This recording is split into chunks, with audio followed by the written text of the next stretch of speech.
de 1892, nascia em Quebrangulo, uma pequena cidade do agreste alagoano, Graciliano Ramos.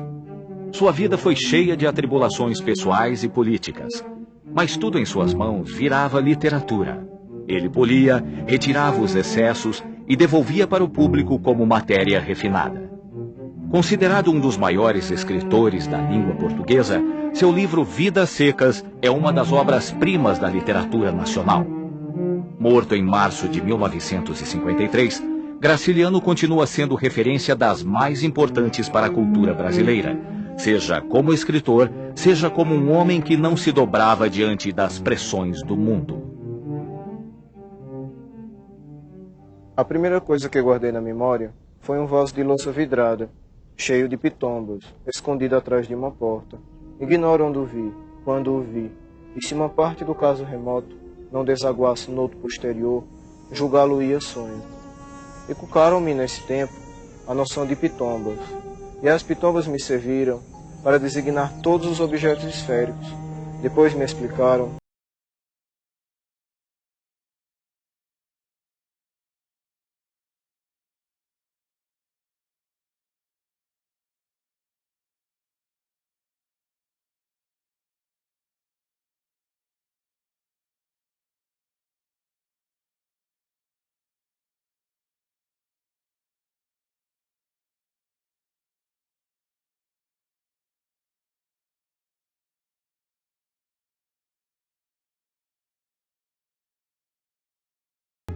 vamos dizer, grandes nomes, né? Grandes obras.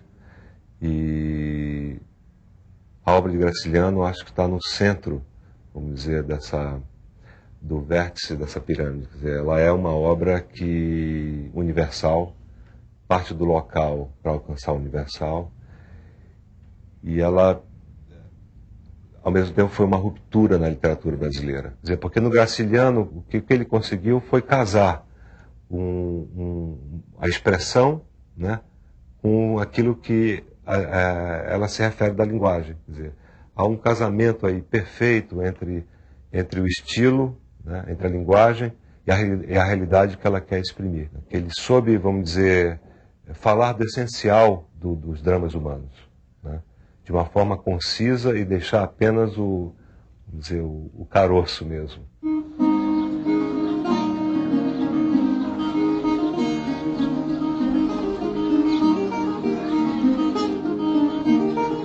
No ano de 1892, no dia 27 de outubro, nascia em Quebrangulo, uma pequena cidade do agreste alagoano, Graciliano Ramos.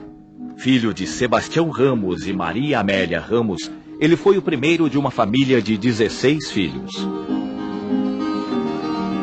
Quando Graciliano tinha 2 anos de idade, a família se muda para Buíque, cidade no interior de Pernambuco. Buíque tinha a aparência de um corpo aleijado. O largo da feira formava o tronco.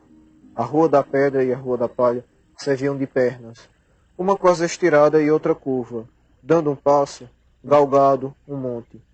A Rua da Cruz, onde ficava o cemitério velho, constituía o braço único, levantado, e a cabeça era a igreja, de torre fina, povoada de corujas. Em 1900, Graciliano muda com a família para Viçosa, em Alagoas, indo em seguida para Maceió, onde continua seu estudo. Ele não concluiu aquele antigo segundo grau. Ele não concluiu o que seria hoje ensino médio. Ele não chegou a concluir. Eles todos se mudaram, a família toda se mudou para Palmeira, e o pai era negociante. Ele, enquanto estava na loja do pai, ele se esmerava na literatura. Essa paisagem da infância, vamos dizer, que é crucial para o escritor. Quer dizer, o que ele vivenciou naqueles momentos vamos dizer, de formação. Né? Quer dizer, quando ele também conhece o mundo e se conhece para o mundo. Quer dizer, quando ele se abre para o mundo. Aos 11 anos experimentei grave desarranjo. Atravessando uma porta, choquei no batente, senti dor aguda. Examinei-me, supus que tinha no peito 2 tumores. nasceram-me pelos, emagreci, e nos banhos coletivos no Paraíba, envergonhei-me da nudez. Em 1915, aos 22 anos, parte para o Rio de Janeiro, onde trabalha como revisor e cronista em alguns jornais cariocas. Os primeiros escritos do Graciliano Ramos são escritos de jornal. Eles têm uma relação assim bastante estreita com a literatura realista do século XIX, né? Sobretudo com essa de Queiroz. Neste mesmo ano, por causa de um surto de peste bubônica que matou alguns familiares seus, ele retorna para Palmeira dos Índios. Um dia saiu 3, morreu 2, enterraram. No mesmo instante, depois morreu outro, aí levaram. Ficava e o povo trancava a porta. Ainda em 1915, casa-se com Maria Augusta, com quem tem 4 filhos. Mas ela viveu tão pouco. Quando Maria Augusta, filha, nasceu, ela morreu de parto. Viúvo, Graciliano permanece em Palmeira dos Índios, trabalhando na loja de tecidos da família e dando aulas para as crianças. Eu agradeço o que eu sei hoje, assinar meu nome a ele. Apesar do pai me botou em vários colégios aqui, eu, pelo menos pela prática, aprendi o resto. Em 1927, conhece Heloísa, sua segunda esposa. Neste mesmo ano, entra para a política. Em 1928, ele foi prefeito aqui de Palmeira dos Índios. Em 1928, passou 2 anos na prefeitura. Depois ele mesmo se demitiu da prefeitura. Seus relatórios são conhecidíssimos, não é? Para aquele tempo, ele escrevia bem. Eu acho que a linguagem, o estilo dos relatórios já, vamos dizer, já aponta ali para um grande escritor, né? Eu acho que os relatórios serviriam assim como uma espécie de pré-texto, de texto que antecede o que vem depois. Excelentíssimo senhor governador, trago a Vossa Excelência um resumo dos trabalhos realizados pela Prefeitura de Palmeiras dos Índios em 1928. Não foram muitos, que os nossos recursos são exíguos. Assim minguados, entretanto, quase insensíveis ao observador afastado que desconheça as condições em que o município se achava, muito me custaram. Então, todos os jornais do Rio, os melhores jornais, publicaram esses relatórios. E caíram nas mãos do Augusto Frederico Schmidt, né, que era editor. E leu e achou que ele estava diante de um romancista, que esse autor desses relatórios, esse prefeito, devia ter um romance na gaveta. E ele tinha mesmo, que era Caetés. Após a renúncia, Graciliano Ramos muda para Maceió, onde assume o cargo de diretor da imprensa oficial e faz contato com escritores e intelectuais que integraram a chamada Geração de 30. O Graciliano Ramos, ele é localizado pela história literária nessa fase do modernismo, não é? A segunda fase do modernismo, que é chamada, não é, do romance regionalista, ou então do ciclo do romance nordestino. Na verdade, a questão da linguagem modernista já está mais incorporada, deixa de ser a grande bandeira, e a questão política aflora, não é? Especialmente na prosa, que é, na verdade, o gênero que mais se destaca nesse momento, com particularidades muito próprias. Em 1934, depois do sucesso de seu primeiro romance, Caetés, Graciliano Ramos publica São Bernardo. Depois ele é nomeado diretor da Instrução Pública, né, do Estado de Alagoas, que era o secretário de Educação. Né? E é dessa função que ele é levado preso em 1936. Um oficial pede que ele dê uma terceira chance para uma sobrinha, uma terceira época. E Graciliano disse que não, só se a sobrinha dele fosse um gênio, né? Ela não passou o ano todo. Sua sobrinha não é nenhum gênio, suponho. É o que ela é, um gênio. E o sujeito volta várias vezes e ele nega. Né? E, curiosamente, é o mesmo sujeito que o leva preso. Né? Então, parece que ele é preso por uma denúncia anônima nessa época em que o integralismo estava triunfando. Né? Depois do levante comunista, né, de 1935, das perseguições e dessas denúncias anônimas. Que dureza, menina. Ele sofreu muito, a família também sofreu muito. Aí ninguém podia dizer que era parente nem nada, não. Era como se ele fosse uma coisa, um ladrão de cavalo, sei lá. Durante sua prisão, é publicado Angústia, seu terceiro romance. Depois de sair da cadeia, Graciliano escreve e publica sua obra mais importante, Vidas Secas. O impacto maior foi quando eu li a obra do Graciliano primeiro, um dos primeiros livros que eu li, quando eu estava no ginásio amazonense, no colégio Pedro II de Manaus. Eu li Vidas Secas. Eu tinha uns 13 ou 14 anos. Era o avesso do meu mundo, que é o mundo das águas, o mundo da Amazônia.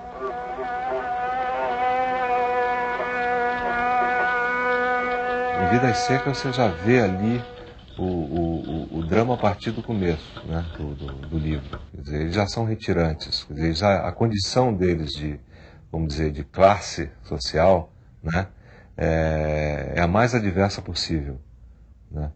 Quer dizer, eles são proprietários, vamos dizer, temporários, efêmeros, daquela fazenda abandonada, né? Mas depois, como se fosse um ciclo, né? Um ciclo de bonança e, ao mesmo tempo, de seca, né? De miséria. Eles vão caminhando, vamos dizer, nesse ciclo até vamos dizer, a retirada final, essa abertura final para a cidade, que deixa essa esperança muito longínqua, eu acho que muito esfumada aí, muito vaga. Eu diria que é quase uma desesperança.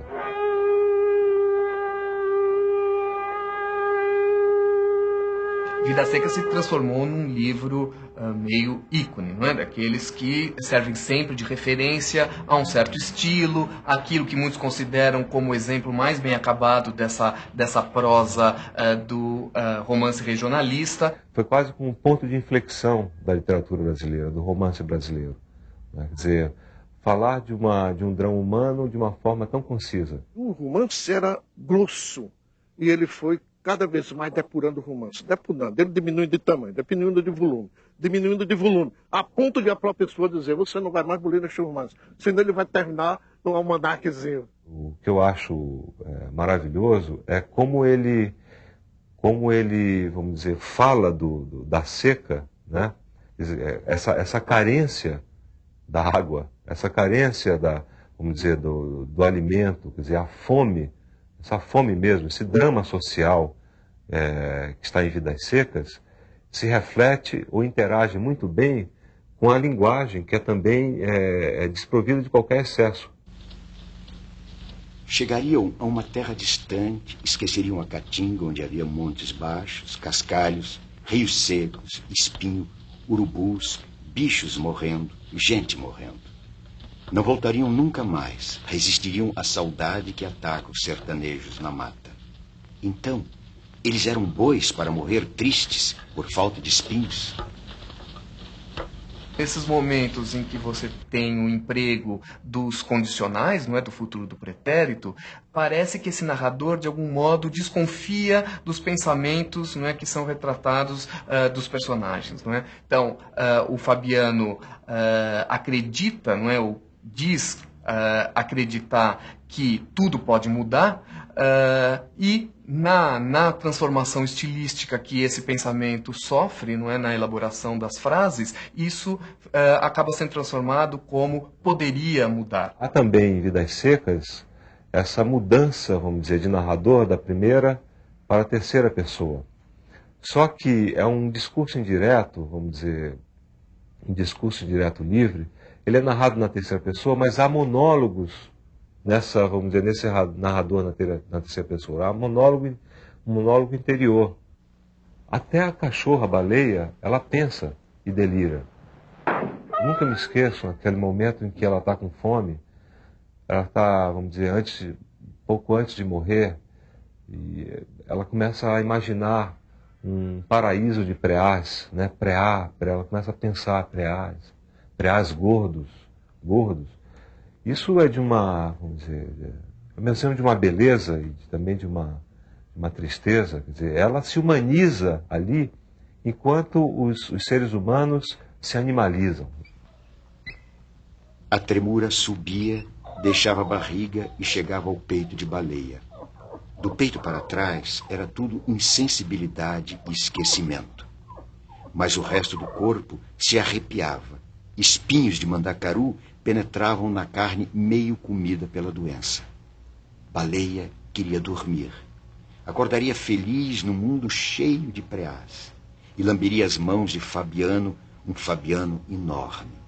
As crianças se espojariam com ela, rolariam com ela num pátio enorme. O mundo ficaria todo cheio de preás, gordos, enormes. Há pouquíssimos diálogos no livro, né? E quando existem, eles na verdade são bastante curtos, como que indicando na verdade que entre esses personagens existe pouca interação inteligível do ponto de vista de língua. Disse sempre o que era certo. Nunca mais vamos dormir em cama de Mesmo casa. quando ia chover. Seu Tomás sabia Mas fazer era as muito coisas. arrasado. Não errava nunca em Para ser conselho. homem, Para arrumar a preciso vida dos calejar no outros. campo. Até Nunca disso vi entendia, como seu mas nem Tomás. ele a seca perdoou. Eita, A fazenda velho, morreu sem seu Tomás, sem a bolandeira. Um dia vamos ter uma cama de couro igualzinha de seu Tomás. Em Vidas Secas nós encontramos o ser humano, que é reduzido a um ser humano baixo, a um bicho. Começa até a grunir. Vezes muitas, sim, a Vitória está grunindo. E justamente Fabiano, da mesma maneira. E finalmente eles se coisificam, se tornam coisa. Que quer dizer, nem falam mais. Ele fala até em termos de interjeição gutural, que mais uma vez, não é, rebaixa esses personagens a um nível animalesco, não é? Não num sentido exatamente pejorativo, não no sentido de ridicularizá-los, mas talvez para mostrar o quanto, na verdade, eles estão submetidos a uma situação bastante limitadora das suas potencialidades humanas. Os personagens dele vão atrás da linguagem, né? Vão atrás da palavra certa para dizer, para se expressar, e não acham. Né? Aqueles meninos em Vidas Secas, eles não conseguem, né, falar o que eles querem dizer. Provavelmente aquelas coisas tinham nomes. O menino mais novo interrogou com os olhos. Sim, com certeza, as preciosidades que se exibiam nos altares da igreja e nas prateleiras das lojas tinham nomes. Puseram-se a discutir a questão intrincada. Como podiam os homens guardar tantas palavras? Era impossível. Ninguém conservaria tão grande soma de conhecimentos. Livres dos nomes, as coisas ficavam distantes, misteriosas. E a forma do romance também é impressionante, porque são quadros, como se fossem quadros. Você pode ler, às vezes, você pode extrair um quadro e ler separadamente. De fato, dentro do aspecto estrutural, é uma narrativa completamente fragmentada. Por trás disso, no entanto, na versão final da obra, o Graciliano escolheu colocar como primeiro e último capítulos, não é, justamente os capítulos que mostram os retirantes, a família do Fabiano fugindo da seca, não é, e depois no último novamente a mesma situação se repete. Parece que então está instituída uma estrutura circular na obra, não é, de um ciclo que se repete interminavelmente.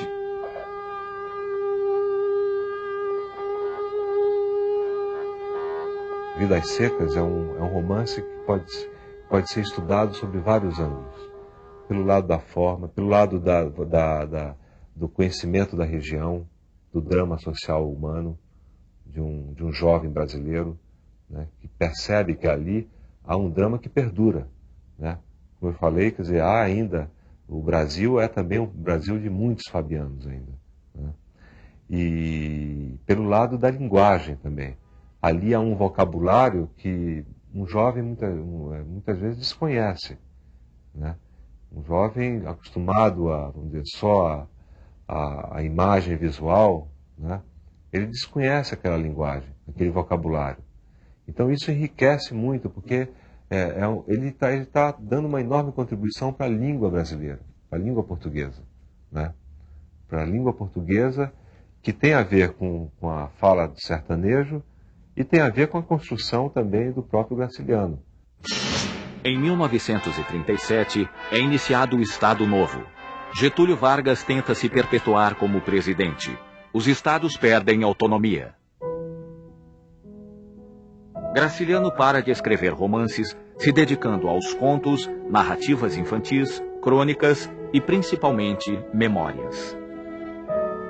Ele está escrevendo memórias na ficção e, ao mesmo tempo, está escrevendo ficção nas memórias. Quer dizer, nem tudo nas memórias é confiável, né?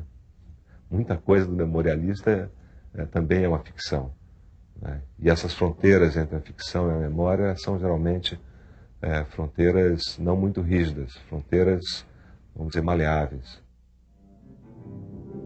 Nós somos alimentados pela memória. Quer dizer, a meu ver, não existe literatura sem memória. Em março de 1953, enquanto escrevia Memórias do Cárcere, Graciliano Ramos morre. Um câncer no pulmão paralisava a caneta do homem que tirava os brincos da literatura. Ele sofreu muito, gente. Teve tuberculose tanto tempo, câncer no pulmão. Essa parte sofrida dele não se fala. Ele sofreu muito, e moço ainda. Ele, tradicionalmente, de uma família burguesa, ter o comportamento de esquerda, ter as ideias dele de esquerda, e se conservou de esquerda, passando de socialista até comunista quando foi preso, e conseguiu todos os espaços dele por conta dele. Era uma pessoa de uma inteligência privilegiada, ele era autodidata, todo mundo sabe, falava vários idiomas e conseguiu aprender isso sozinho. E eu acho que essa inteligência, essa perseverança, essa dignidade do Graciliano é o que fez ele o grande escritor que é. Memórias do Cárcere, livro que descreve a experiência de Graciliano Ramos durante seus 10 meses de prisão, é publicado póstumamente. Memórias do Cárcere é um livro que daria em manuscrito cerca de 900 páginas. Esse livro, se ele dispusesse de tempo, provavelmente ele teria mudado do princípio ao fim. Era a prática normal dele. Muitas vezes por trás daquela frase, daquele parágrafo, ele tem páginas inteiras de trabalho, né, de lento, em que ele vai reescrevendo e condensando. Então a escrita dele é muito condensada, muito carregada de sentido. Isso é um trabalho lentíssimo. Não é à toa que ele leva 7 anos para escrever um livro, né?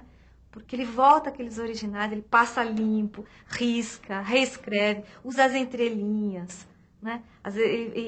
E é muito bonito estudar os manuscritos, porque a gente vai vendo as metáforas sendo formadas.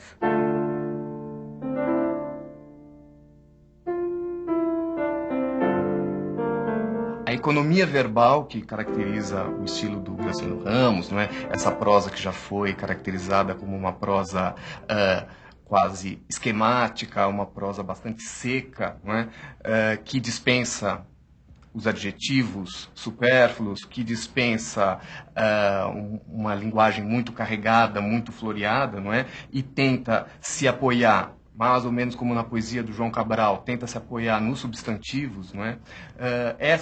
Esse estilo, ele de algum modo é marca, sim, desse universo bastante seco, não é, do qual ele fala, seco no sentido de um universo de poucos risos. Uma boneca traçando linhas invisíveis num papel apenas visível merece pequena consideração. Desci, pois, em paz com Deus e com os homens. O reaproveitamento da obra do Graciliano Ramos pelo cinema, não é, no momento do cinema novo, não se dá em vão. Acho que ela ocorre justamente em função dessa consciência crítica face ao país e face a certas realidades pouco expostas até então do próprio país, não é, que no Romance de 30 você, de algum modo, teve denunciada pelos autores. Tudo influenciou na obra dele, o ambiente, até a vida dele, as conversas que teve na loja, que ele ouviu, e que ele depurou na sua linguagem, que foi justamente um aprimoramento do modernismo. E a literatura, ela não é apenas um exercício de estilo, ela não é apenas um jogo formal com a linguagem, ela é também uma forma de conhecimento do mundo, né? Então, quando você lê a obra do Graciliano, você conhece aquele mundo que é totalmente, distante, né? É distante para um amazonense, é distante para um brasileiro do sul, do sudeste. Então, é uma forma também de você conhecer não só, vamos dizer, a região, mas os dramas humanos que a habitam.